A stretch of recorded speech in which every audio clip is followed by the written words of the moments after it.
the committee this year. Today is our second meeting in the as part of the study on CIPA enforcement, and we have with us three witnesses today. We have Maître Ariane Gagnon-Roch, a lawyer. We have Dr. Mark Winfield from York University, and Ken Bondi from representing Unifor. And before we get started, I just want to mention that we only have until 5:30 today because of a committee meeting following hours. So what we'll do is I'll give the witnesses maybe 3 minutes to make a statement, and then we'll go into the questioning. I think we might be able to get in a couple of rounds, and then I need about 10 to 15 minutes at the end just to go over some future business items, but that won't take very long, and that'll take us to about 5:30. So I would ask, pour commencer, j'aimerais demander à Maître. I would like to ask Maître Gagnon-Roch to speak to us for roughly 3 minutes, followed by Dr. Winfield and Mr. Bondi after that. So, Mrs. Gagnon-Roch, the floor and screen are yours.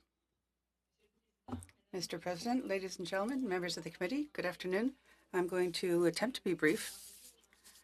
Right off the bat, I would like to thank you for letting me share my knowledge and opinions with you. It's a great honor for me. I'm here before you personally to share opinions and personal knowledge. I'm not standing in for any cause or agency. I know that what triggered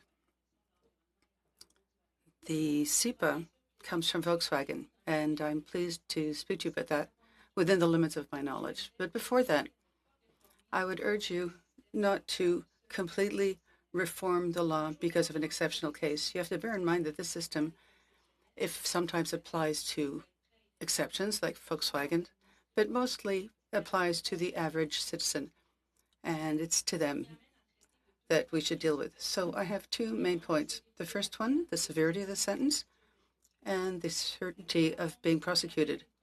With a swift sentence, this will deter potential offenders. As to the severity of the sentence, I don't see any necessity to change the Canadian Environmental Protection Act.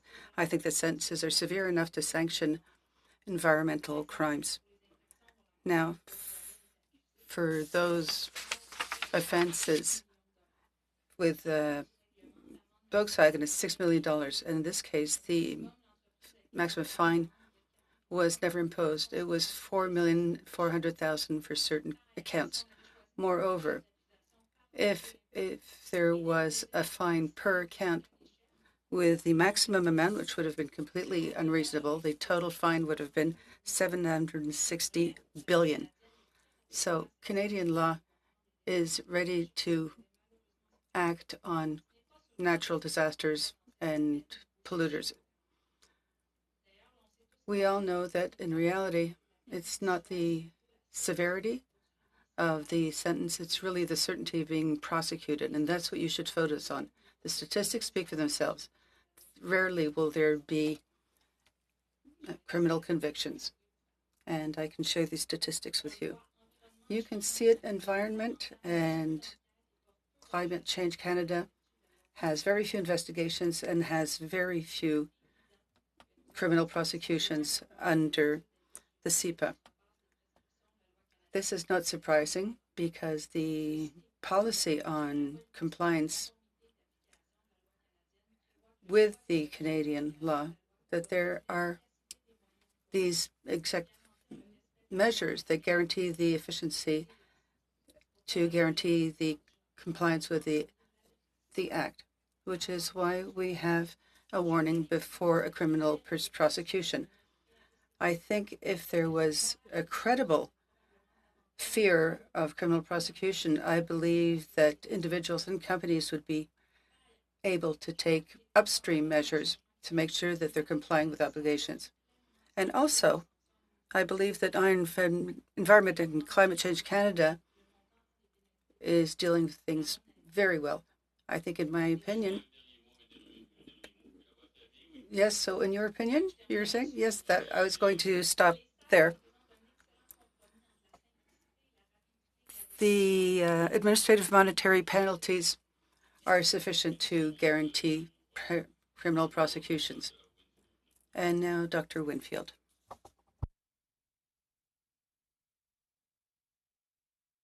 Vous êtes sur mute. There we go. Thank you. Thank you, Mr. Chair.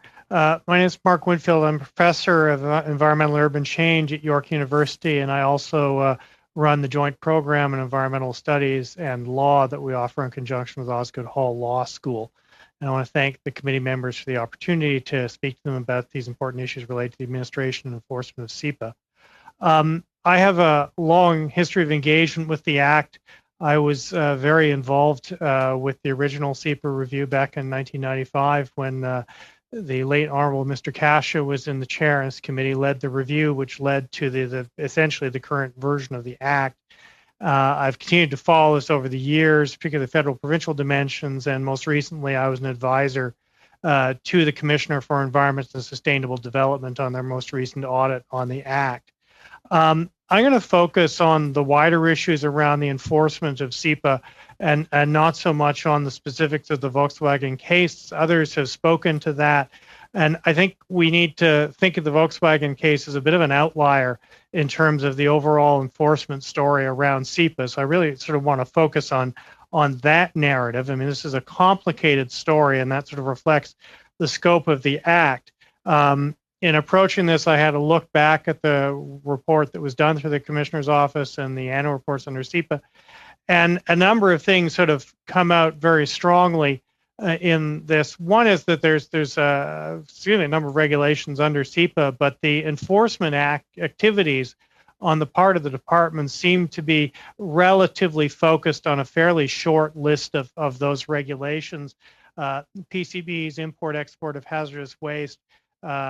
17, 18, they did a lot on the environmental emergencies and also on petroleum storage tank regulations. That should only apply on federal lands and federal jurisdiction. The implication of this is you've got a wide range of regulations, some of them very significant from an environment and health perspective, around which there seems to be very little enforcement activity in terms of inspections, warnings. We've already heard the relative rarity of actual prosecutions, but thinking pulp and paper regulations, new substances regulations, the rules around the National Pollutant Release Inventory, ocean disposal, an area where the federal government is the primary regulator. We're seeing relatively little activity. And then the other area that I'd want to highlight to the committee members, and again, this is a perpetual one, is of course that the enforcement of certain regulations fall under administrative or equivalency agreements with some provinces. And from an information perspective, that situation is fairly opaque. We get very little meaningful information about what's happening under those agreements at the provincial level. And we'll also note that we do have a sort of a new wave of these agreements emerging, particularly around climate change measures related to coal-fired electricity and methane. Thank you. Thank you, Dr. Winfield. And we'll go now to Mr. Bondi from Unifor for 3 minutes, please. Yes, thank you, Chair. And my name is Ken Bondi, National Representative in the Health, Safety, Environment Department of Unifor Canada, the largest private sector union in Canada. We represent 315,000 members. And on behalf of our president, Jerry Dias, I want to thank the committee for this invitation. Our union believes the Volkswagen emission scandal and the meager penalties imposed on the automaker under SEPA warrants this committee's review, certainly. And Unifor, as the leading voice for auto workers in Canada, certainly would like to have that opportunity to look further into this issue. The revelations of Volkswagen violations raise concerns with our members, as you can imagine, throughout the auto industry. How could that company who intentionally contravened our laws receive a paltry $200 million fine? It remains unclear why Canada took such a passive approach. And we seen what happened in the United States, where their prosecution ended with $25 billion settlement from Volkswagen. That's 130 times larger than the Canadian settlement. The U.S. is using this money to bolster their need for electric vehicle infrastructure, and it's a natural offset, of course, for both economic and environmental damage the automakers' action caused. On top of this, and at the same time, VW committed to introduce new EV programs in its Chattanooga assembly plant in Tennessee.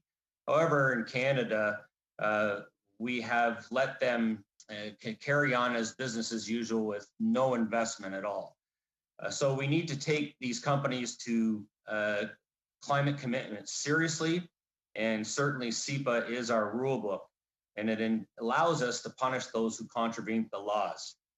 Our union commends many of the recent actions the federal government has taken to lead on emissions reductions and to meet the Paris targets. But bolstering our approach to SEPA enforcement must be part of the plan. It is painfully clear that Canada's approach to enforcement and prosecution of violations under SEPA needs strengthening. And the SEPA language may not need to change, but the environmental enforcement's approach and guidance is much important to that. Authorities must prioritize these high-risk violators. So I just want to end by saying that the Volkswagen scandal shows us why corporate accountability measures are essential to uphold our social values, our workplace rights, and support for working Canadians. Thank you. Merci, merci, M. Bondy. Alors, jugeant par les mots d'ouverture, I see by the opening words, and I know that we're going to have a very stimulating conversation, so we'll begin right away with Mr. Albas. 6 minutes, please. So my questions today, I think, will start with Mr. Winfield. Mr. Winfield, you focused a little bit more on the general application of SEPA. You've been involved in it a long time. One of the areas that you touched upon in your opening statement was in regards to the scant, or in some cases varied, in enforcement. In the last Parliament, I heard a lot of concerns from small operators, particularly those in the dry cleaning industry, that were asking why the federal government, in this case, Environment Climate Change Canada, was attacking them as small businesses. And then when you see the outlier, as you called it, of VW, it kind of does beg the question, why does there seem to be enforcement on certain individuals and certain types of industry versus others? I think that's a very good question, and one to which I must admit I don't have an immediate answer, other than that there is seems to have been a pattern around this for some time, with a very strong focus on the dry cleaners, for example. Now there is a significant issue there around the trichloroethylene regulations, but indeed the commissioner in her report sort of flagged this as well, as why was so much effort seemingly going into the enforcement of those regulations, and indeed all the tickets you see seem to be around what are mostly smaller operators. There are a few distributors involved as well, and some of the sort of larger picture regulations, pulp and paper being an obvious one, new substances, there seems to be, which would involve more industrial type sources, there seems to be very little activity, and we know the department apparently sort of prioritizes year to year in terms of the inspection effort. But one is left wondering, why certain things are getting a lot of attention and other things seem to not get very much at all. And it's one I think we're sort of we have to go back to the department again and ask, what informs the approach here in terms of how do you prioritize the effort? It may be the dry cleaners are easier and maybe less able to defend themselves than larger industrial facilities. But I think that's an obvious question to ask the department. Well, you've raised a number of points. One is the equivalencies and the lack of transparency. There, you've noted that they're rather opaque. Again, I heard mainly from small businesses in Ontario. There were some in British Columbia as well. This didn't seem to be another issue in other provinces from speaking to other members of parliament. Is this a case where there is one law that's being applied differently in other parts of the country? Because A, that isn't fair, and B, I think with a company as big as Volkswagen, I'm sure it would not be appropriate to have these kind of provincial equivalencies where provinces are having to take on large companies like VW. Yeah, and in the VW case, I mean, the relevant regulations, and part of this is also a criminal code matter too, are essentially federal, and they're not ones that lend themselves to equivalency or administrative agreements. Those mostly relate to things that are physically located in a province. You know, pulp and paper mill being the most obvious example, where the inspection functions and effectively enforcement functions get delegated off to a province. In some areas, either the vehicle emissions and things like that are fundamentally federal jurisdiction through the trade and commerce power. So it's really the federal government's role to be enforcing there. The concern with the administrative and equivalency agreements, this is one that goes back to the original CEPA review, is that they are a bit of a black hole in terms of what is happening in the provinces, and they don't apply in all provinces. They only apply in some provinces. We seem to have very, very little public information about what's happening where those agreements are in place.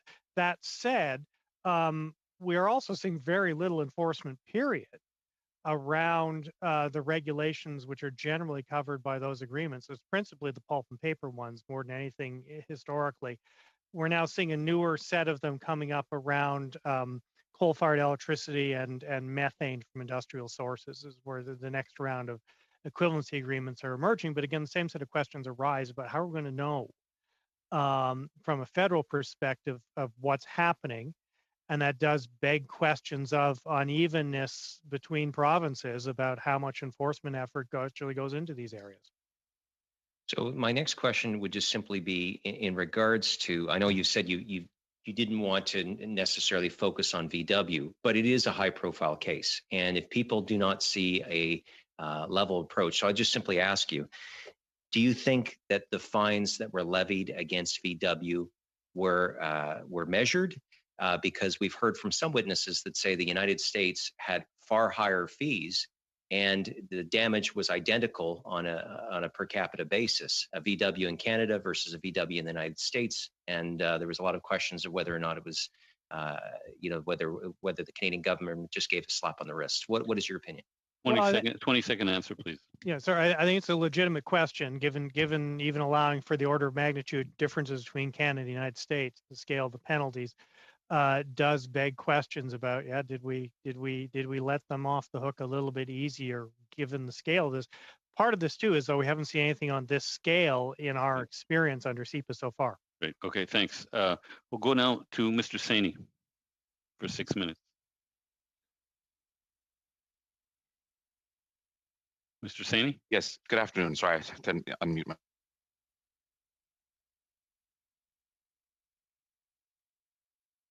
You're still on mute. Yeah, there you go. So can you hear me now?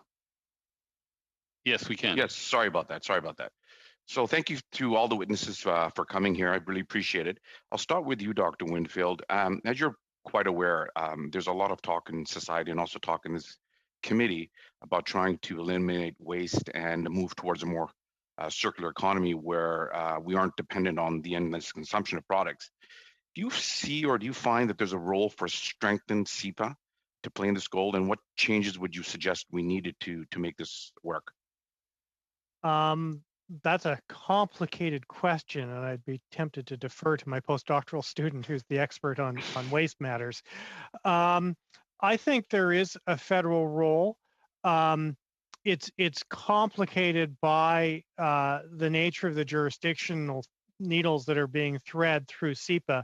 The structure tends to be product or substance specific in relation to toxic substances. So it becomes a question of, do you set extended producer responsibility rules in relation to specific types of products to push post-consumer management costs back onto the original designers and producers?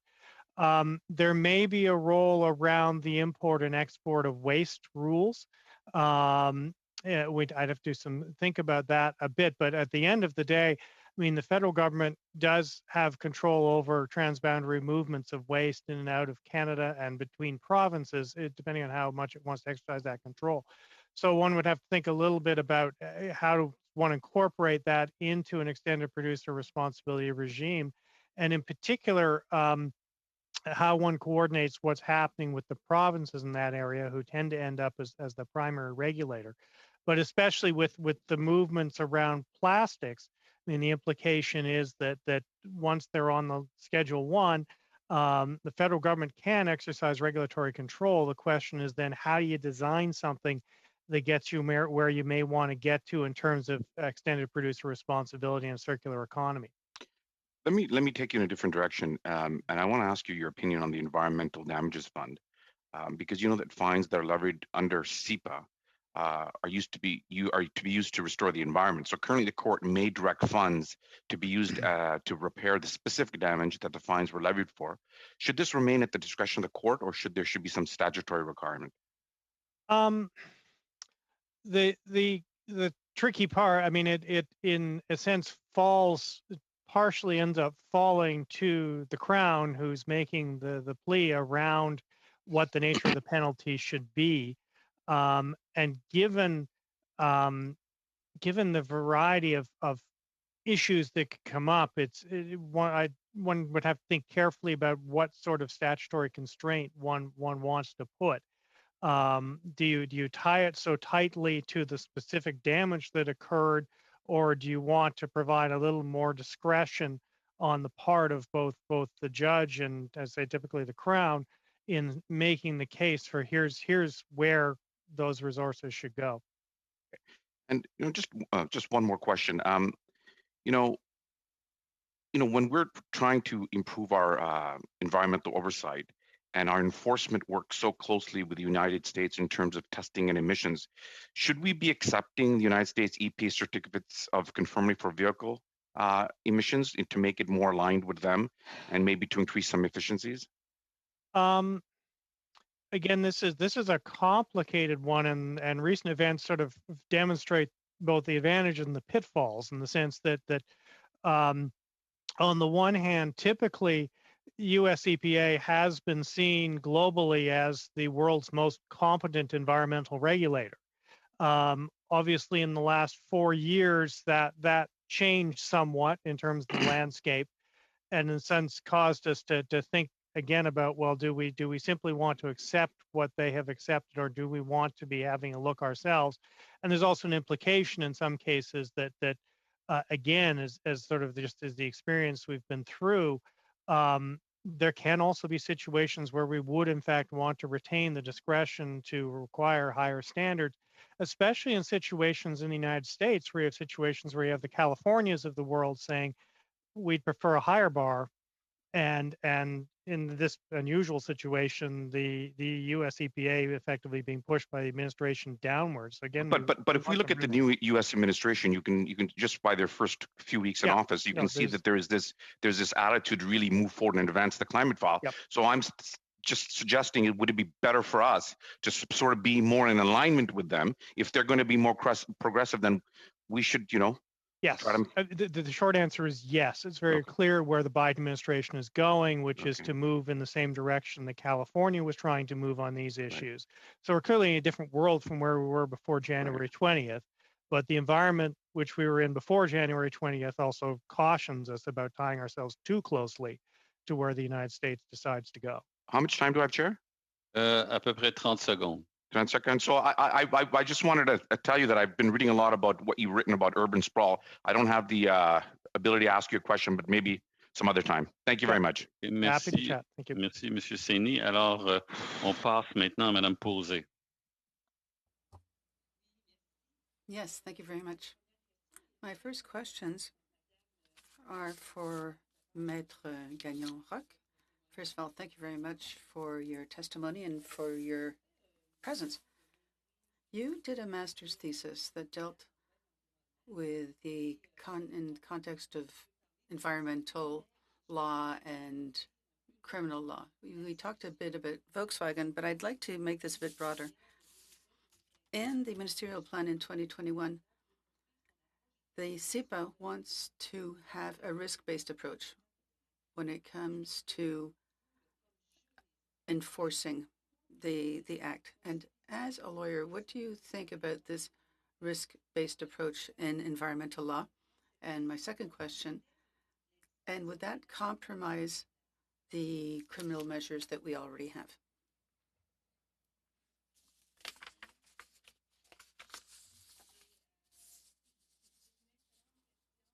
That's an excellent question. Unfortunately, I don't really know what you mean by a risk-based approach. What kind of risk is sufficient? Unfortunately, this is information that we don't always have access to unless we're actually drafting and applying the policies. So we can't really guess at what their intentions are. This being said, I'll go back to my point, is that I believe that the key to all of this, if we want to reduce criminal offenses, is to take dissuasive measures and be very coercive. So in those sectors that sort of get away because they're another of enforcement measures, the system is just not playing its role to act as a deterrent. So you have to choose. But I think we have to set aside, or not just have warnings, because there are many warnings given and very few prosecutions. If you look at 2016, 2017, there were 2,721, and there were just 6 prosecutions and convictions. So I think we need to work on that topic, and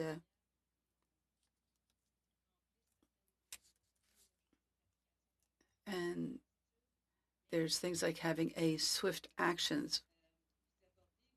You also talked about special mechanisms. Do you think that there are mechanisms that we could put in to assess the real damages or the potential damages to human health, to penalize people more severely? Because when you're going for a criminal prosecution, it takes a long time. Is there a mechanism? Because we know that there's a link between health and the environment.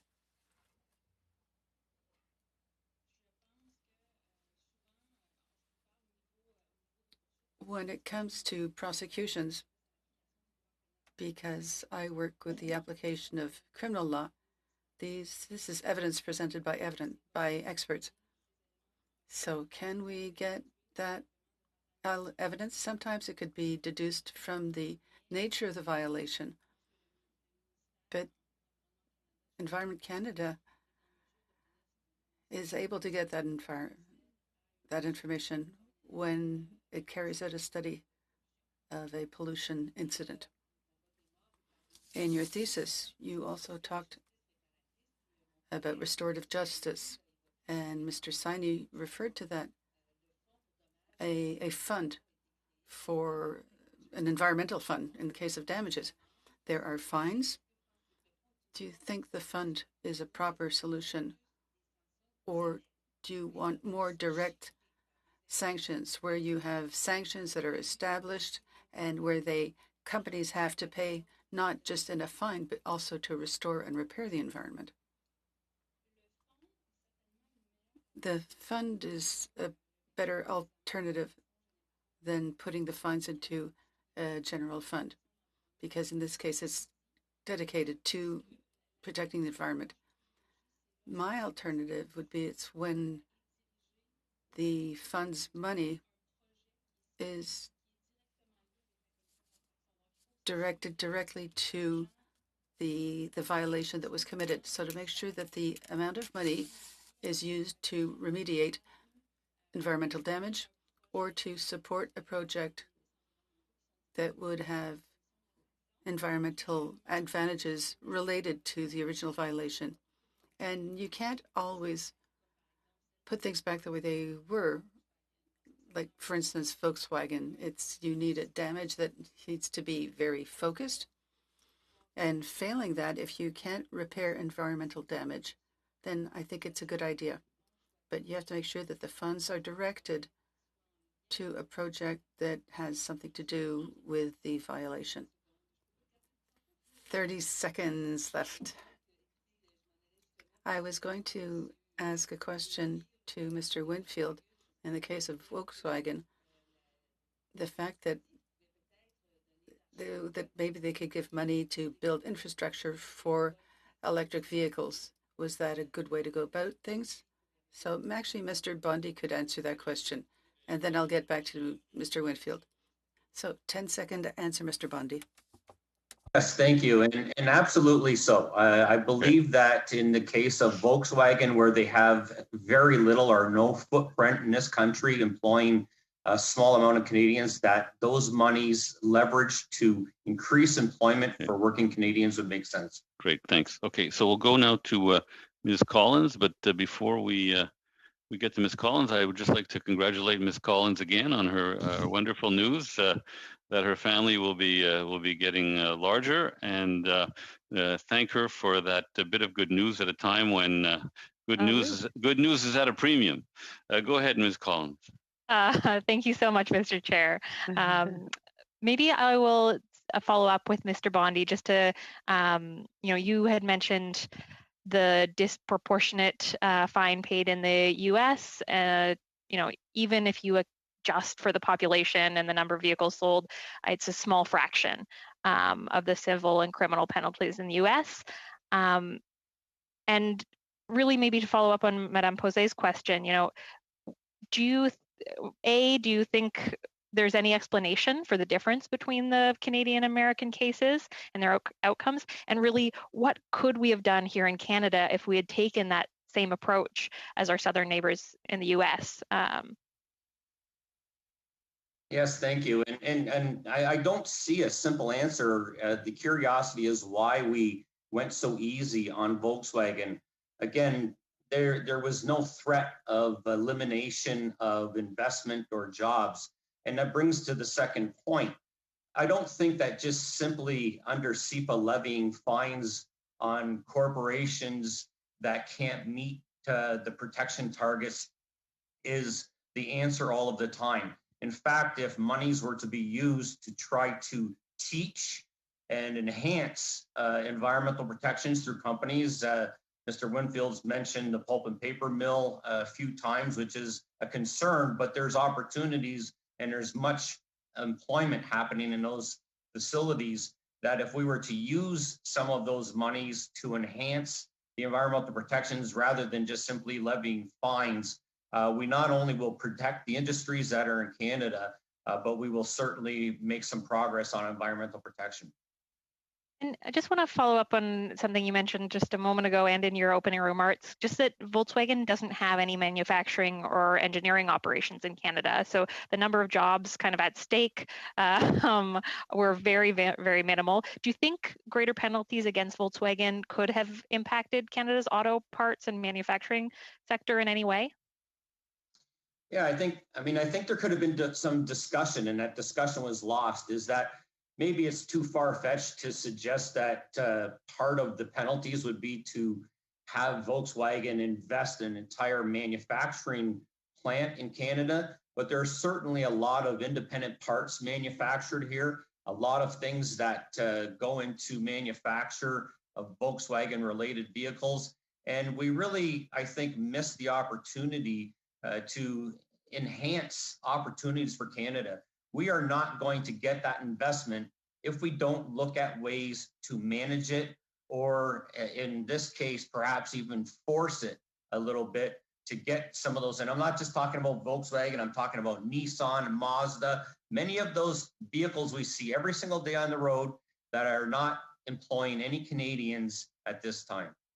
And in 2015, Export Development Canada made Volkswagen a $526 million loan to help it consider doing business with Canada's auto parts makers as it was expanding its operations in the southern United States and Mexico. But under WTO rules, the Export Development Canada can't tie its loans to specific purchases, and Unifor was pretty critical of this loan, especially the idea of helping facilitate the migration of auto sector industry jobs to Mexico or to the southern US with no real guarantee of Canadian benefits.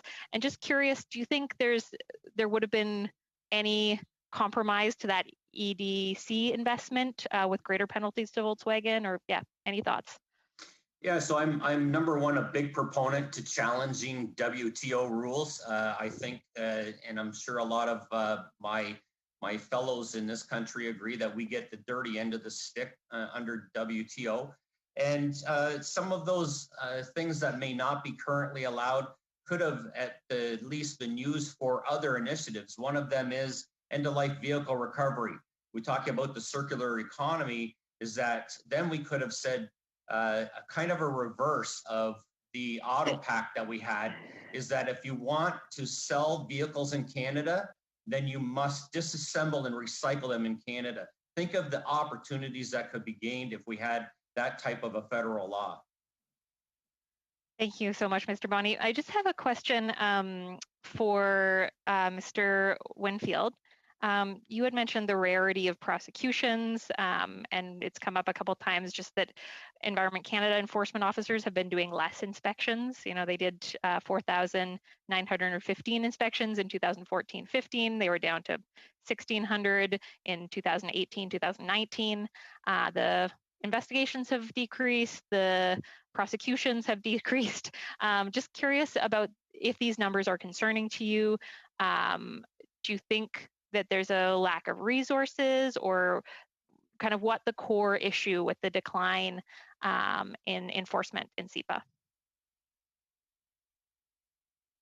Yeah, I think obviously it's very concerning because the enforcement threat has to be credible. And if you're seeing less and less activity on the part of inspectors out there, that becomes a less and less credible threat. And similarly, although this has been a consistent problem over time, is the numbers of actual prosecutions, even in the sort of milder form of ticketing as opposed to a full-scale prosecution, are still exceedingly rare. And so one has to sort of wonder, you know, how credible is the threat that enforcement action will be taken? I mean, you do see a lot of warnings in some years, particularly 17, 18, but again, very, very few actual prosecutions. Entendu. Alors, merci. On poursuit maintenant avec le deuxième. Thank you very much. And now the second turn.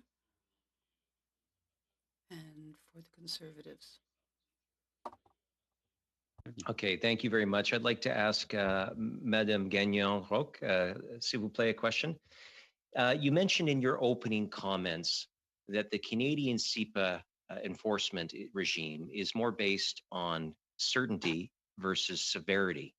What would you say the American system for their equivalent charges against Volkswagen? What is their system? Is it a very similar model? To answer your question, it's actually, those are the failings of SEPA, is that we should be looking at the certainty of being prosecuted and not the severity of the sentences. But there is no certainty of being, prosecuted. So that's what research shows, that the harshness of the sentence is one factor, but it's not the factor. So in the United States, you can focus on the harshness of the sentence, but the research in criminology shows that it's not the harshness of the sentence that is a deterrent.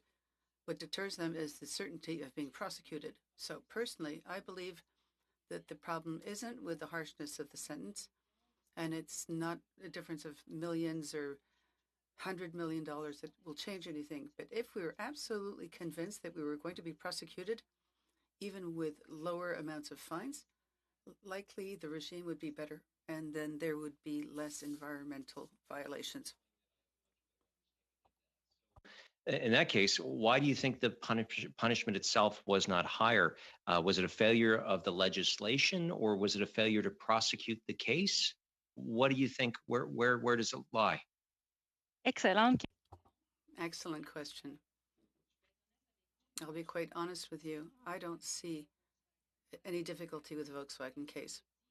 As I said, that if we had wanted to sanction VW, we could have had more counts and we could have asked for maximum fines. Yet the prosecution did not do so. And I believe it was a choice. And if we're familiar with the reality of prosecution, the prosecutor has a certain discretion. And that's part of the powers that we should not remove. So the Crown prosecutor that prosecuted VW validated the settlement that he arrived at, probably with talking to his superiors. So I believe it's a decision that was taken that's part of a culture where we don't apply the same sanctions that we do in the States. And I'm quite happy about that. I think we have a system that's very different from the American system. And I don't think we should be copying it either. That there was a choice. And we've heard that charges against VW were structured in such a way that combined models into one charge instead of doing separate charges. Was this appropriate, or should the prosecutor have acted differently in regards to charges?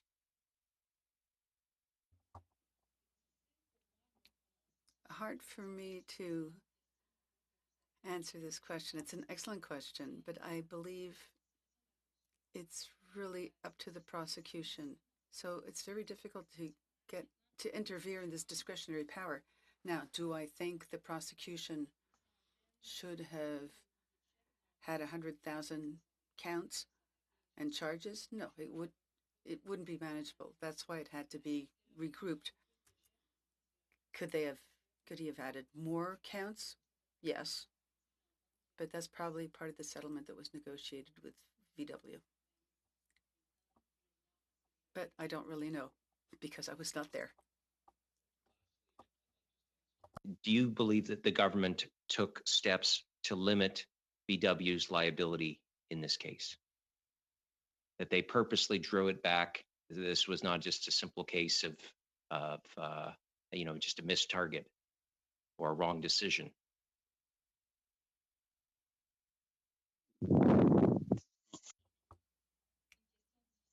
That's a difficult question.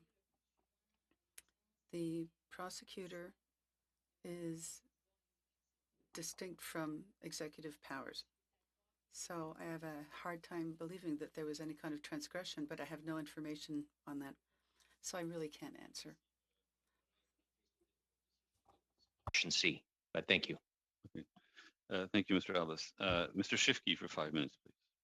Merci beaucoup, Monsieur le Président. Thanks to our witnesses for being here today. Ma première question s'adresse à Madame Gagnon-Roch. My first question is for Mrs. Gagnon-Roch. The House of Commons sent for review the CIPA to the Standing Committee,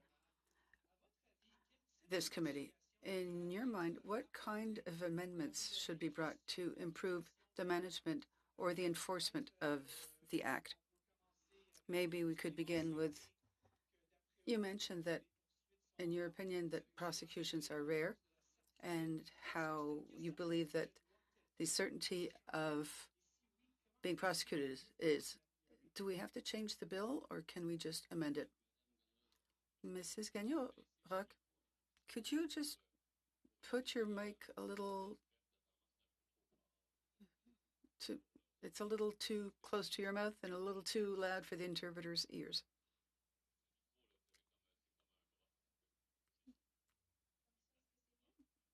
Is that better? I'll let you know. You can go ahead, though. It's an excellent question. I'm not sure that it's a question of legislation. Honestly, I think when it comes to sanctions, the CIPA is a good law, and it gives all the tools that we need. There are criminal prosecutions, there are fines, there are tickets, Everything is there.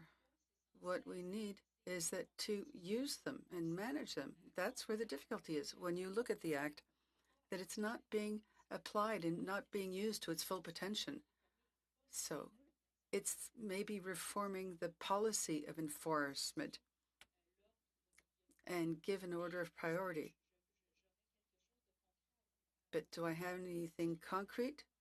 And when it comes to amending the Act? No. I think the sanctions are harsh enough. There are a bunch of options left to the executive to apply the law. Unfortunately, we're just not using the tools. Is it a question of financing and funding? Perhaps. Thank you, Ms. Gagnon-Roch. I know that countries all around the world are, they have a wide range of enforcement regimes in place to ensure the safety of their citizens. Based on the knowledge that you have and the expertise that you have, could you cite a few examples perhaps of success stories around the world where innovative enforcement practices have resulted in enhanced protection against harmful substances that you'd like to highlight, or that perhaps are not used here in Canada that we could apply to a revised, strengthened CEPA that we're currently working on?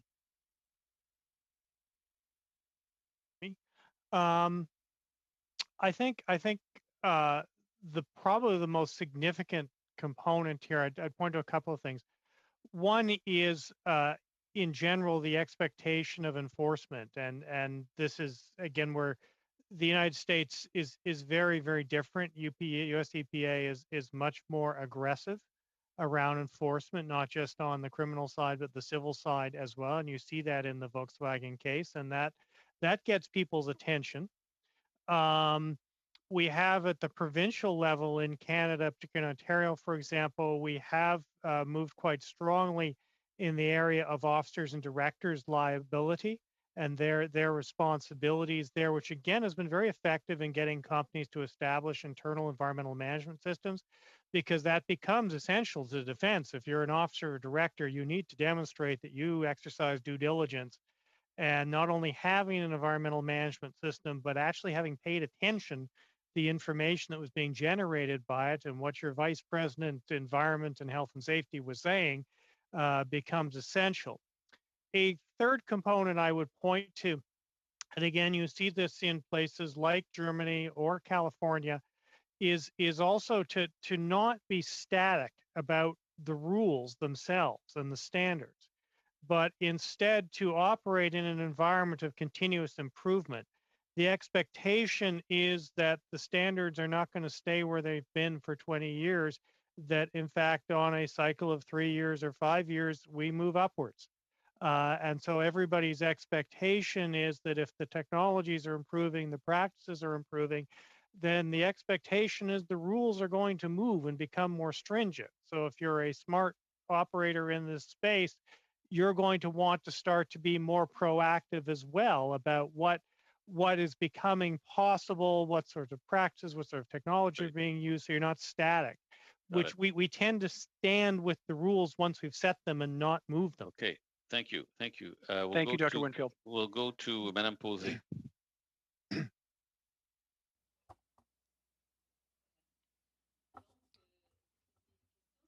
My question is for Mr. Winfield.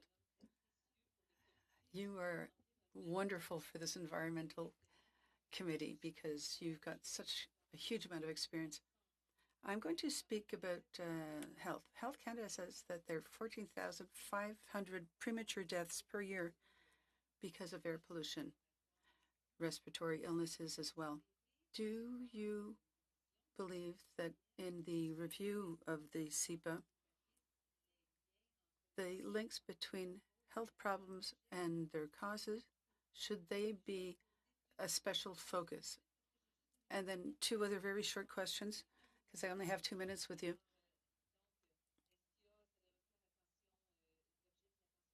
So should that be a particular focus? Would there be major amendments?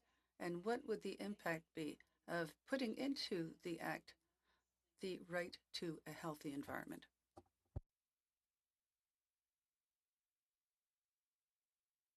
Yeah, thank you. Health Canada has consistently been the weak link in SEPA. I mean, it's meant to cover both health and environment, and that's always been I mean, in a few cases, the sulfur and gas regulations where they came through, but it's been a notable and consistent gap in the administration of the act, and we need to remember that health is part of the goals. It's part of the definition of toxic, which puts a substance on Schedule 1. And indeed, the many of the key threats, particularly criteria air pollutants, conventional toxic substances, are on that list already. But with the exception, a few exceptions, relatively little use has been made of that authority. A certain amount of occasional threats to go there, but not to actually do it. In terms of a right to a healthy environment, is complex. I think that there is certainly a case to be made, and many people, David Boyd have, Linda Duncan in her previous capacity on the committee did, that would certainly draw attention. The biggest problem in a Canadian context, in a common law context, is it's not clear the courts would entirely know what to do with that.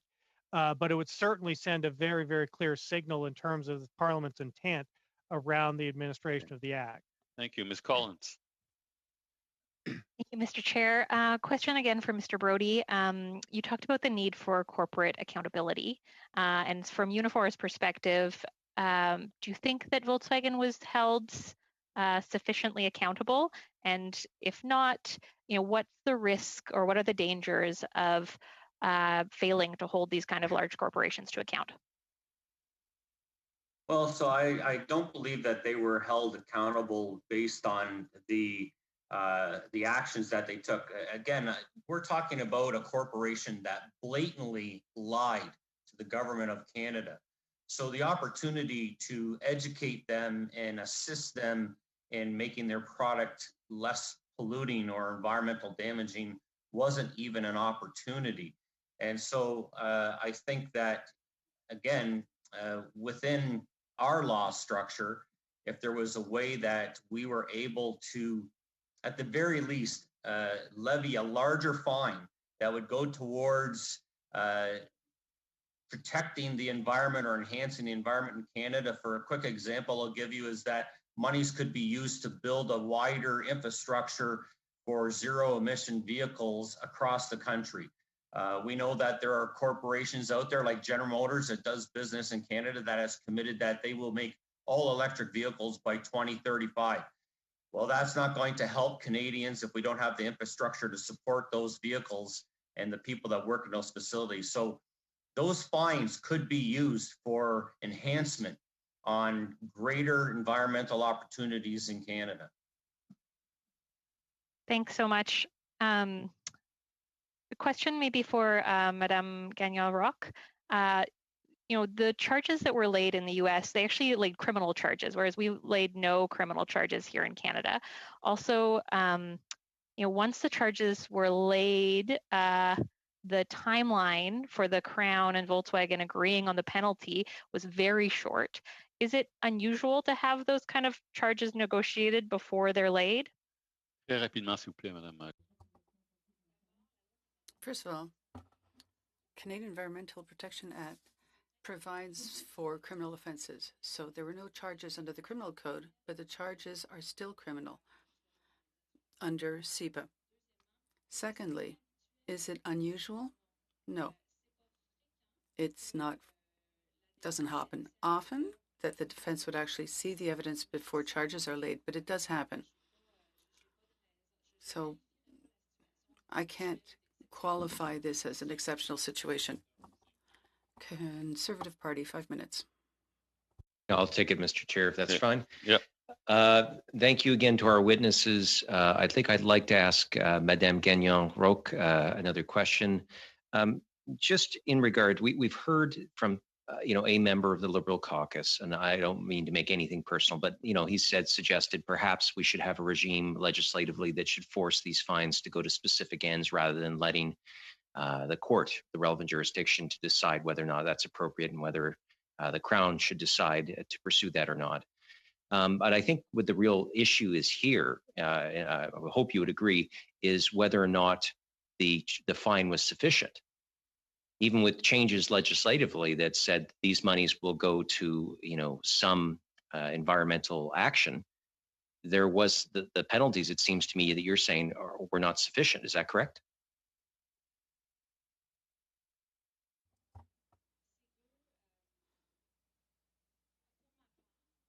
Personally, I would say it's a situation that was so exceptional that it's really difficult to find a precedent.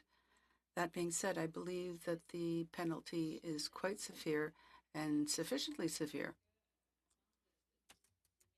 And before giving a legal opinion, it received the approval of the prosecution, then it would have to get the approval of a judge.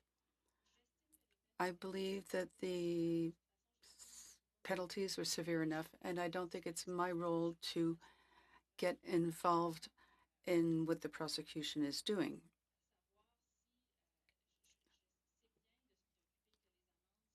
It's good that fines be directed to targeted projects. So in that regard, yes, I think that court orders that direct the funds to a specific project is something that is desirable and that could be used to augment the protection that we're giving to the environment.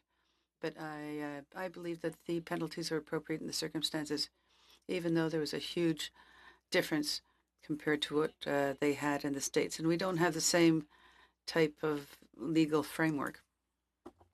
Okay, thank you for your explanation on that. Just in regards to a comment that Mr. Winfield had made about the varied application of the law. I do have a question in regards to, again, if you have a very localized pollution event, let's say there's an oil is spilled from a train in a very area that was negligent, SEPA's applied, et cetera, or some sort of substance that they be used to remediate and to help deal with the issue itself and to try to some sort of restorative justice and so to speak. But how do you do that with fines that some people have described before this committee as not being sufficient and having application right across the country? How would you best say to deal with that?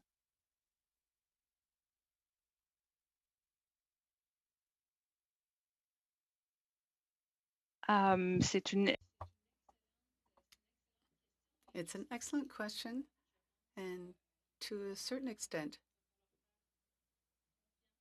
we will have to trust our prosecutors who are generally doing very competent work.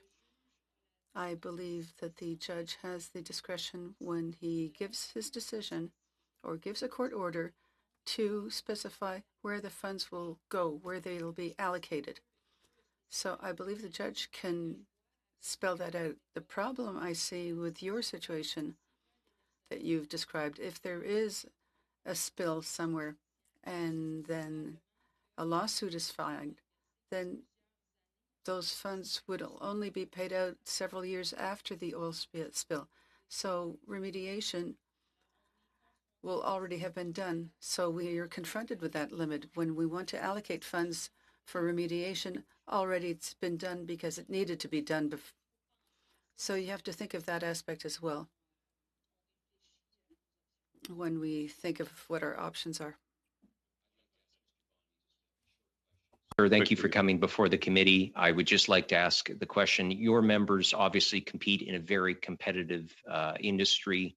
Do you feel that in this case that the law would have been applied equally to a company that your workers work at? Or do you feel that in this case the government bent the rules for an international company that did not have a significant footprint here in Canada? Quickly, please. Yes, I do think, again, the rules were bent. One day we may get to the basis of why that occurred, but if they were going to be applied to domestic manufacturers, then of course all of those regulations and rules should be followed equally, no matter who the manufacturer is. Thank you. Mr. Baker for 5 minutes. Thank you very much, Chair, and Thank you to all the witnesses for being here today. Mes questions sont pour Madame Gagnon-Roch. My questions are for Mrs. Gagnon-Roch. You said earlier that the Canadian Environmental Protection Act is a good act, but that its enforcement could be improved. Could you elaborate? How can we improve its application and its enforcement?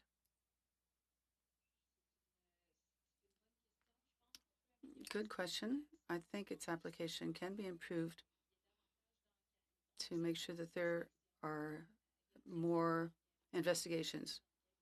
We only have 20 or so a year, and yet we have a lot of inspections. So that is a very low number.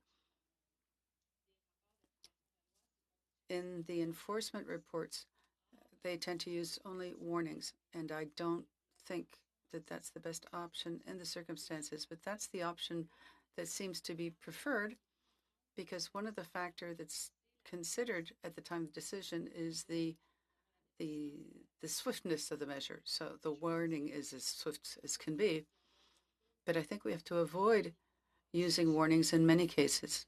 I believe there should be more investigations launched and more prosecutions.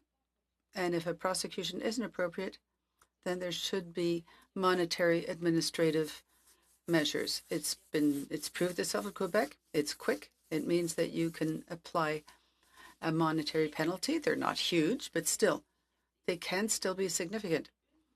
Perhaps if there was one amendment to make, it would be to increase the administrative monetary penalties, not only their use, but also to increase the amount that is being asked.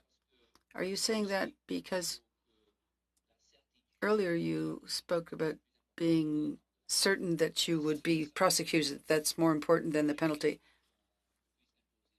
Is that what you would suggest, that there would be to increase the number of administrative monetary penalties? Yes, absolutely.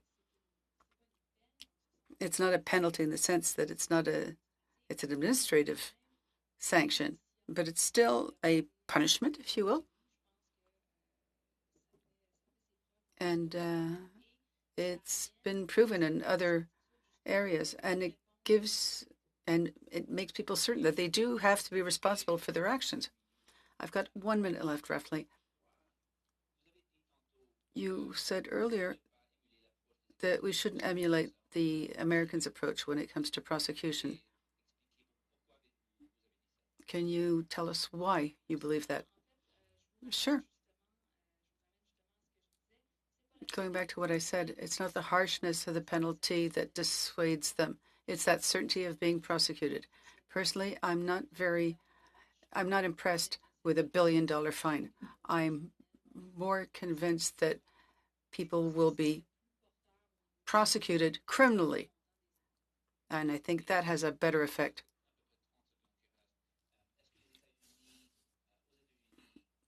In the States, is the certainty of prosecution as great as it is in Canada? Less? How would you compare that aspect between our two countries? Good questions. I don't know. Maybe my colleagues can answer, because I don't know. I have no statistics as to what happens in the States. Thank you very much. Merci, Monsieur Baker. Nous avons... Thank you, Mr. Baker. All right, we've got time for a very quick round. So for the next round, I propose it be 3 minutes each, 1.5 minutes for the Bloc and the NDP, and that should get us to 5:20, 5:25. So 3 minutes for Mr. Albas, I believe. Mr. Chair, I'd like to go to Mr. Winfield. Mr. Winfield, I know you've said that you didn't really want to get too into the VW case, but there are some, abnormalities. The fact that both VW and the Crown met before a judge before the settlement was reached, those kinds of things. Are those normal, in your opinion, of CEPA enforcement? In the context, I I would need a larger sample and a deeper dig to know the specifics of the procedures that have been followed. I mean, these are not unknown for there to be negotiation. And at the end of the day, it has to be sanctioned by the presiding judge in terms of what is accepted or not. And Just in a by rule large of case, thumb. even rule of thumb, I without knowing in depth the detail of how these prosecutions are handled, I would hesitate to go there. Okay. Now, as a member of Parliament, and I expect, all Canadians would say we believe in the rule of law and that these decisions should be at arm's length. But when people ask questions around the process, how best for us to respect the jurisdiction of the court and the decision that was made, and how best to raise some of the concerns. I guess we're kind of doing it here. But what other mechanisms do you think members of Parliament can have to ask these questions to ensure Canadians that the rule of law is being followed and that the law itself, is whole? As you say, I mean, I think the exercise we're engaged in here and asking these questions is central to that process, because the message will go through the system that questions were asked. I mean, it's a very tricky space because we do not want to interfere in prosecutorial discretion on the part of the Crown, while at the same time conveying that we would want greater transparency and perhaps a more robust approach to enforcement more generally. I think is some of the message here that we're seeing ourselves as looking relatively weak relative to the approach taken by the US EPA, which is of course a much more aggressive regulator and is also backed by state regulators who have incentives built into their system to be fairly aggressive in how they enforce the rules. Okay. So like very briefly, like 20 seconds. Okay, I asked the question earlier to another witness. What is if you put Canada and the American system side by side, if you could give a few adjectives or descriptions for both, just so people can understand the contrast. Very briefly. The American system is much more aggressive in its approach to prosecution. It incorporates not only mechanisms in which parts of government can do this, but that the citizens can do this as well on their own. NGOs, states become involved. Our approach has historically been much softer, and what we see at the federal level is particularly emblematic of that. We've tended to approach these things through negotiation as opposed to prosecution. But Ms. Sachs, for 3 minutes, please. Thank you, Mr. Chair, and thank you to our witnesses today. So I'll start with a question to Madame Gagnon-Roque, and Dr. Winfield, you might want to chime in on this. So both of you have indicated that the Volkswagen case is pretty much an outlier in terms of federal cases, and that you've both focused on the fact that the act is a good act and that we do have tools in our toolbox to really have an effective SEPA.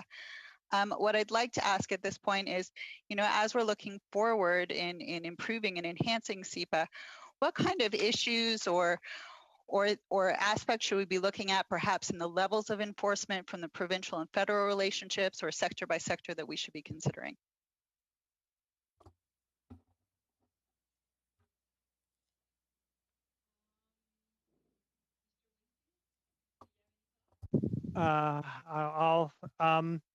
I think a couple of things are coming out here. One is that the toolbox, particularly in relation to enforcement, is actually quite good. The problem here is at the level of administration and policy in terms of how those tools are used by the department. So I would keep that in mind. I mean, it may not be that there's a legislative fix here in this particular area of enforcement, because the provisions of the Act there are very comprehensive already. On the levels of enforcement, this is complicated territory, and at least in terms of the relation with the provinces, I mean, much of the enforcement effort ends up sort of focused within the federal jurisdiction for a variety of reasons. But I do continue to be concerned, as I have been for a long time, about the opaque nature of particularly what happens under the administrative and equivalency agreements, where one way or another effectively enforcement administration is delegated to provinces, and then the information of what's happening kind of dries up. And we're seeing sort of, as I mentioned before, a new round of equivalency agreements come into the equation around coal-fired electricity and around methane from industrial sources, which again beg those questions about, well, if we accept the provincial regulations as equivalent to what has been done under SEPA, then what do we know about how those provincial regulations then get enforced? And at the moment, we seem to know next to nothing. And it's sort of a don't ask, don't tell kind of situation. Il reste 15 secondes au maximum. 15 seconds left. Anything to add? No? Mrs. Posey, we have time for one question. Then Mrs. Collins. Thank you. So, Mr. Winfield, you talked about the absence of enforcement measures, but you worked for the Environment Commissioner. Do you agree to review his role with greater powers in order to apply legislation? Would that be a proper avenue to follow? It's a possibility. I mean, I actually did work in the commissioner's office. So in the case of this audit in 2018, I was actually an external advisor, which the office uses on these sorts of things. It's a I want to think about it some more in terms of there have been efforts to try and strengthen the commissioner's role. There is, I must say, pushback within the Auditor General's office about that. And it's tricky. I mean, there's already an operational function around the petition process, and that's a complicated dynamic inside the office. So we need to think about, do you want the commissioner trying to be involved in prosecutions, for example, as opposed to perhaps having a mandate that pushes more in the direction of asking questions about actual outcomes and results, as opposed to simply the management and administration of things. Because at the end of the day, the mandate is an audit mandate as opposed to one to talk about actual outcomes. Sorry, yes. Thank you, Ms. Collins. It's time for one question. Thank you, Mr. Chair. Yeah, I have a question, Mr. Winfield. You said that we have a different kind of enforcement kind of culture here, but we do have identical emission laws in Canada and the US because of the common market. So it seems like we could have potentially used some of those. But my question is actually around provisions around public participation and enforcement. We've heard from previous witnesses that those provisions might have fallen short and that they continually fall short. I'm just curious how you see those provisions around public participation being used in this case and in general, and what we could do to strengthen them. Yeah, this goes way back. The attempt to introduce the kind of citizen suit provisions that exist in U.S. environmental law really didn't work in SEPA 1999. It's never been used, and it's very, very complicated from a citizen perspective. There is a request for investigation provision. Again, I'm not seeing much activity there. I think people have found the petition process under the Auditor General's office to the commissioner actually more useful in those situations because it compels a response. So I think there's a lot could be done there, but obviously I'm out of time to. Yeah, sorry about that, Mr. Winfield. Conservative Party for 3 minutes. I'll just take that, Mr. Chair. If you could just continue, Mr. Winfield, I think I'd like to hear the full explanation. Yeah, I mean, I would need to think carefully in terms of how you structure a sort of citizen suit provision in a Canadian context. We have similar provisions in the Ontario Environmental Bill of Rights, and I have to admit they've been equally ineffective, unused. The request for investigation process is somewhat useful, but the crucial thing there is in Ontario, where we do have that.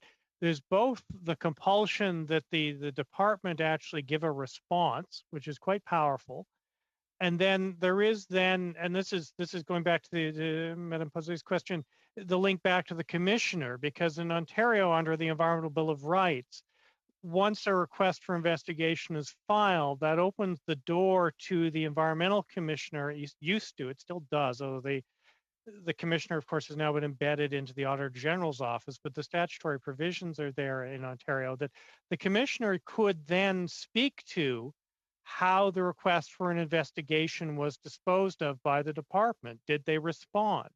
Was the response adequate? And in Ontario, we have seen cases where requests for investigations have actually resulted in prosecutions. And indeed, there have been, if you look at the former environmental commissioner's reports, you see quite extensive discussions about, well, how did the department dispose of this in this situation? And sometimes criticism that there perhaps greater action should have been taken. So I think there's space to be worked with, and we have precedent. We just need to think. I think it goes back to the question about, how do we perhaps link the commissioner's role into this more effectively than we have at the moment? Because at the moment it's quite, it's a firewall between the commissioner process and the CEPA process, and there might need to be a bit more of a linkage made somehow around those provisions. Thank you. Good, Mr. Elvis. Yeah, okay. Finally, Mr. Longfield, for 3 minutes, please. Thanks, Mr. Chair, and a lot of very good discussion. I want to start with Mr. Winfield. You'd mentioned in an earlier part of the meeting about sectoral analysis, and I'm hearing the need for a more stringent enforcement mechanism to come through, or maybe not more stringent. That wasn't the word. It was more frequent or more predictable, or knowing that somebody would be looking at you if you were not following the laws and regulations. How could this be tied in by sector? I'm thinking of our climate change goals by sector. Transportation has certain goals, and industry has certain goals. Buildings have certain goals. Would it make sense to tie these into proportionately the larger emitters, or would it be? How would you look at prioritizing? Again, a complicated question, and I mean, to a certain degree, the CEPA regulations themselves are organized by sector. I mean, typically you're dealing with a quite distinct class of source of problems with each regulation, and so that sort of helps to give you some boundedness in and of itself. You then come down to questions. It comes back to your question about, well, what does risk-based approaches mean? Yeah. Does this mean do you go for those that you see as presenting the largest threat? And that's one possibility, big sources. Yep. The tricky part with that can be that you don't necessarily want to ignore the cumulative effects of a lot of small sources, which can add up into a big problem. If you're dealing with thousands of those as opposed to one big one, you can end up with a problem just as big. So it's a tricky set of balances in terms of figuring out where do you want to put your effort. The other thing I'd emphasize too, though, about the risk-based approaches, and I think indeed we've seen in Ontario the situation with long-term care has demonstrated some of the risks with that, because of course this was something the Auditor General told the province to do, and then discovered it wasn't doing proactive work at all. The problem with risk-based approaches is they can be backwards looking. Right. I mean, you're looking at what went wrong before, as opposed to looking forward to what might go wrong in the future, and you want to be very careful about that. And as Unifor has worked with the assemblers of the automotive to get into the electric vehicles, maybe that isn't the first place to look. But as you mentioned, long-term care was another one that the province was responsible for, but we aren't getting results. Yeah, we're basically out of time. Just a very quick comment, Mr. Winfield. 10 seconds. Yeah, I mean there's say complicated landscapes.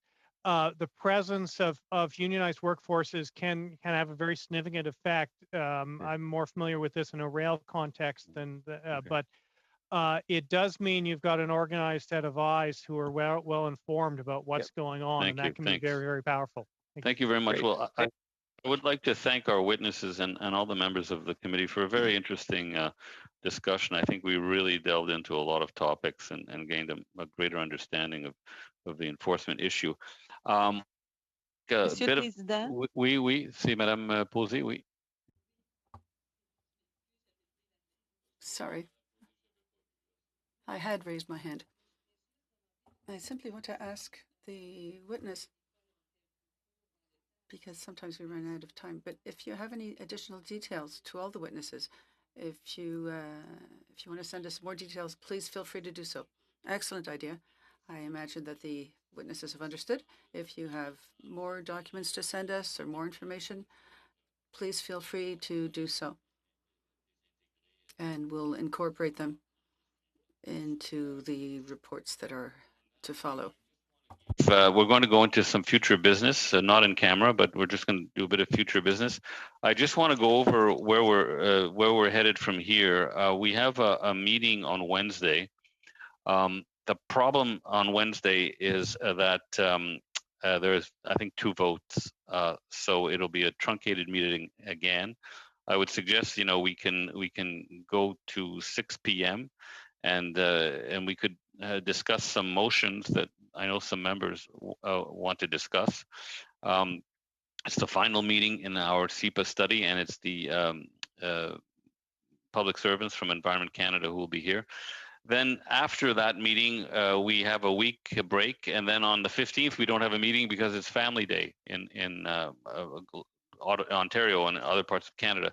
Then on the 17th, 22nd, and 24th, what I'm looking at is to discuss. We could do some discussion of motions on the 17th as well. We could start with that if we don't finish on the 3rd, and then we can get into a work plan for the plastic study, some drafting instructions for this SEPA enforcement study, and we can look at the draft report for the zero emissions vehicles study. So I think all of that will take up a good 3 meetings, and then we can hit the ground running in March with whatever we're deciding to do. So that's how I see it. We unfortunately, the House doesn't have the resources to allow us to have steering committee meetings.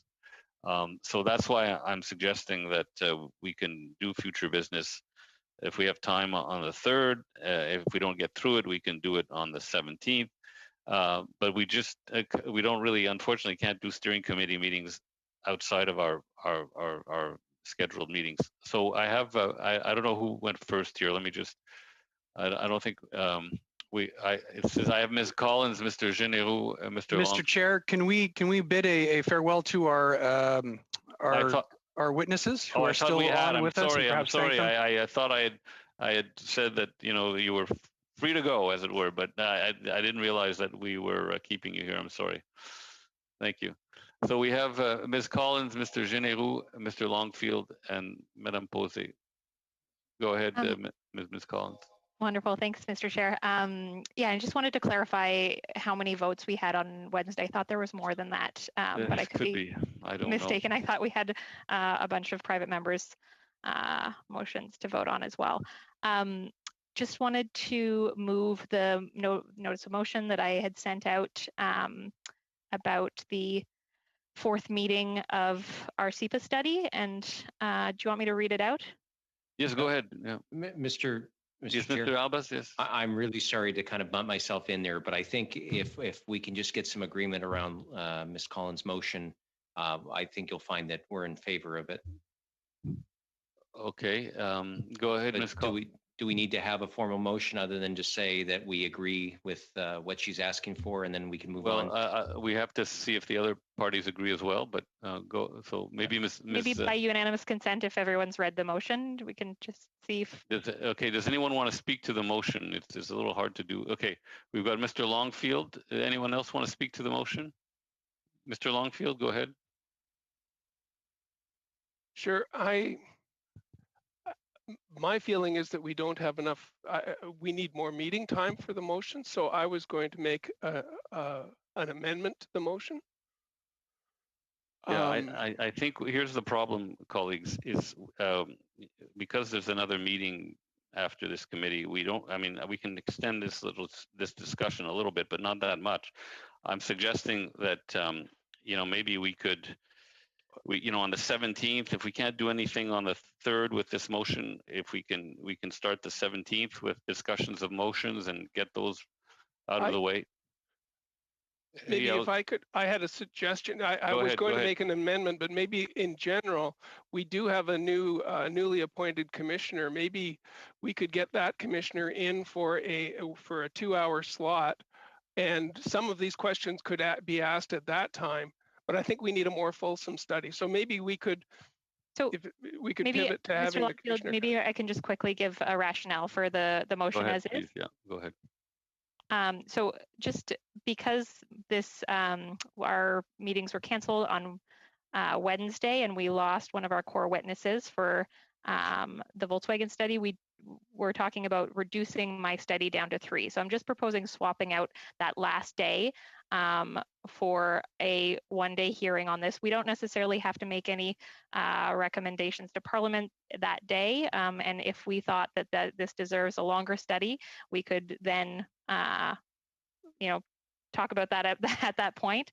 The Environment Commissioner, the new one who is just appointed, won't really be able to give us advice on their role necessarily. Potentially, we'll need to invite other people to do that in the hearing. So what you're saying is we'll keep we would do this after the officials. We'd have a meeting on the 17th and push everything else down one meeting. Is that what you're suggesting? Really just swapping out that last 4th meeting of my study for this hearing. Okay, but that would mean we do that the 17th. Anyone else want to address this? Mr. Longfield, do you still have? I think we have to go to Madame Posé if it's on this topic. It's very hard to follow with all these hands. And Madame Posé, est-ce que c'est là-dessus sur la motion de Madame Collins ou sur d'autres choses? I agree with Laurel because I think Wednesday I saw that we have 4 votes coming up. So that means that once again, the Environment Committee will probably be canceled. I know we can't change days, but what I would suggest is that we remain available. So we free up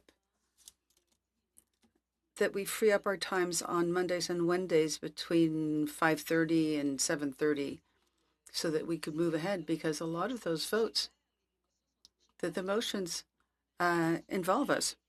Well, what I would say is on Monday, if we really can't go beyond 5:30, but on Wednesdays, if we could go to 6,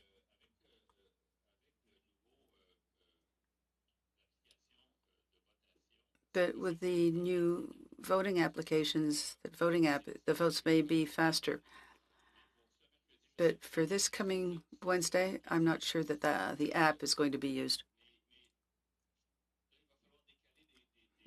So I think we're going to have to start moving around meetings if we have to cancel Wednesday because of the votes. But I want us to agree when it comes to Mrs. Collins' motion. Do we schedule a 4th meeting for the SEPA study to hear from the Commissioner of the Environment? That's really what I want us to focus on here. Mr. Chair, yeah. To clarify? Yeah. Go ahead, Ms. Collins. That 4th meeting is really a hearing about the Environment Commissioner's role, not to hear from the new Environment Commissioner, just to clarify. Oh, we don't necessarily have you wouldn't necessarily want to hear from the new Environment Commissioner, is what you're saying? Potentially, but he would be maybe one among the 4 but witnesses. It would be part of the SEPA study, essentially. We're not doing a separate study now. It would be one meeting as part of the SEPA study. As in, it would be one hearing on the Environment Commissioner, not necessarily on SEPA. Okay, so it wouldn't factor into the report, is what you're saying. Okay, exactly. Got it. Okay. Separate hearing. Okay, so Mr. Genereux, I know you've had your hand up, but is it about this or is it about your motion? It's about my motion, Mr. Chair. Okay, do you mind if we just... Can we call the question?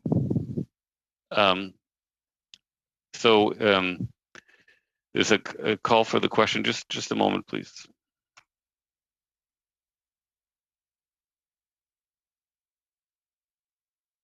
Okay, so that means I guess we just go to a vote at this stage. Okay, can we not just have unanimous consent? Like ask to see if it just tests the room. There's a unanimous consent to have a hearing on the Environment Commissioner. No, I don't have that. There isn't. Okay, So we'll go to a roll call vote then, I guess. Peter had his hand up, didn't he? Sorry, Peter. Yeah, and Mr. Chair, thanks for recognizing me. Unfortunately, I actually have an interview to get to in exactly 8 minutes, and so at the beginning of the meeting. I'm sorry, Mr. Albus, did you want to say something? Yeah, well, no, the chair actually had set this at 5 o'clock, and so you guys are playing on the clock. I'm not playing out the clock, actually, Mr. Albus. Mr. Chair, point of order, I think I had the floor. Mr. Albus perhaps can tell the future, but I was simply saying if we could speed this up a little bit, it would be appreciated because I have an interview to get to in 8 minutes. Okay. So that would be number one. Number two, I don't feel like we're given enough time to discuss adequately what Ms. Collins is presenting. And as much as I agree with certain aspects of it, perhaps I don't agree with other aspects of it. And so I think Mr. Albus needs to respect my point of view on this and understand that perhaps I have some questions for Ms. Collins. I also heard what my colleague, Mr. Longfield, had proposed, which I found interesting. And perhaps I have the opportunity to ask Mr. Longfield to elaborate on what he's proposing. This is the way committee works. Perhaps Mr. Albus didn't get the memo, but here we are. And I'd like to actually ask Mr. Longfield to perhaps elaborate on what he's proposing before I make a decision on this. I think we're just going to stop for 1 second. Okay, we're just going to.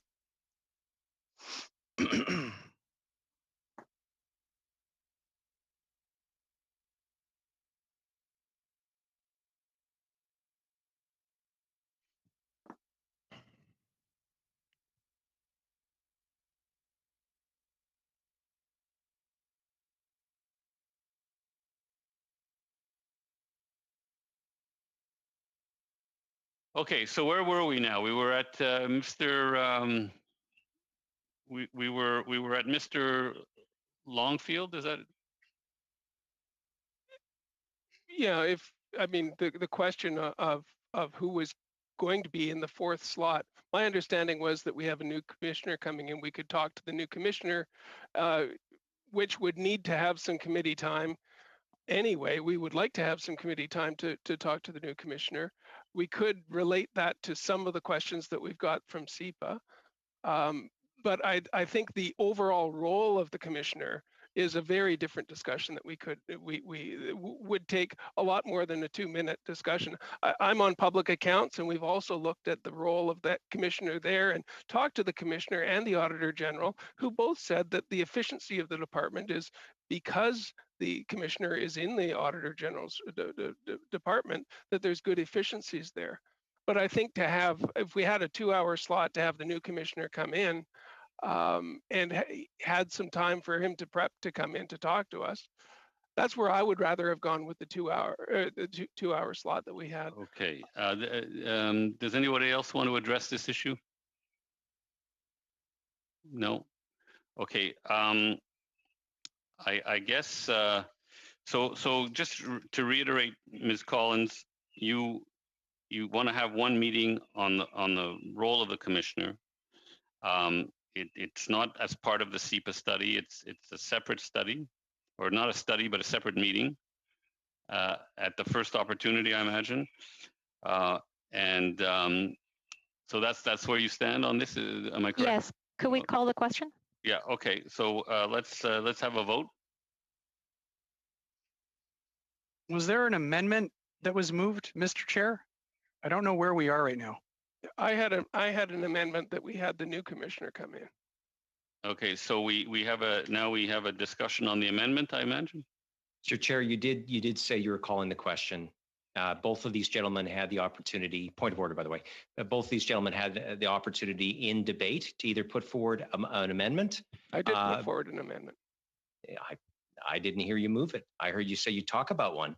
So, Mr. Chair, you've called the question. Look, we're going to be getting cut off here pretty quick. Let's just let this go where it comes. Well, maybe you should talk to your colleague about. You should talk to Peter about interrupting people. Okay, let's just hold on a second. It's a little difficult when we're all remote, but I'll be right back.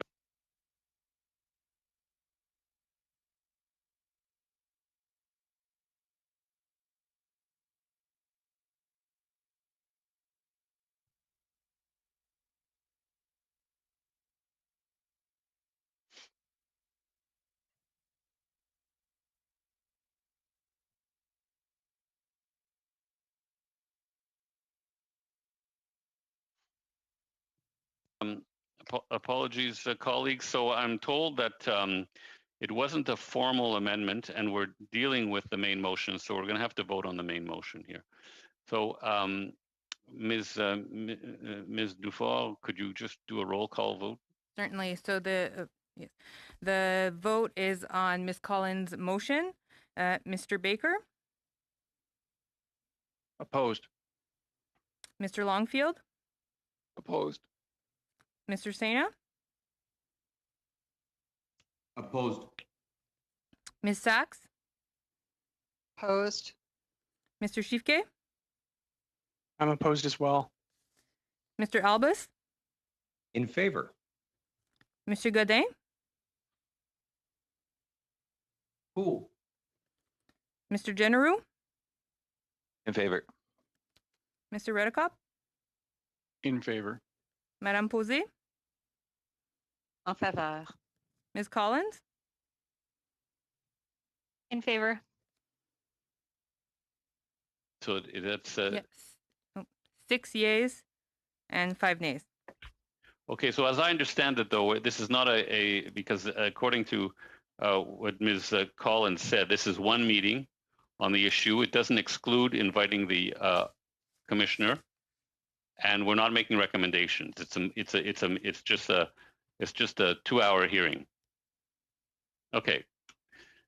Okay, so thank you, colleagues. We're going to have to break now. So Mr. Chair, I'm waiting patiently. Oh, I'm sorry, Mr. Generou, yes. But we are going to break now because, but go ahead, I'll go ahead. Yeah, I'll just be brief. Certainly want to put forward my motion. We're going over time. I'd hate for my friend Mr. Schiefke to miss his interview, so I will defer it to the next meeting. But do request to you, Mr. Chair, that we have that meeting in public. Certainly want to make sure that we have that conversation in public and not in camera. Okay, so what we'll do is we'll see what happens Wednesday. If we have to cancel the meeting, the Wednesday meeting will be on the 17th. And on the 22nd, we'll start with some future business, and then we'll get into the consideration of the work plan for the plastic study, drafting instructions for the enforcement study, and consideration of the zero emissions vehicles report. And we'll see how long it takes us to get through those items. That's good. Thank you, Mr. Chair. Okay, well, thank you for your patience, colleagues. And hopefully Wednesday we'll be voting electronically and we can start our meeting on time. Have a good evening. Au revoir.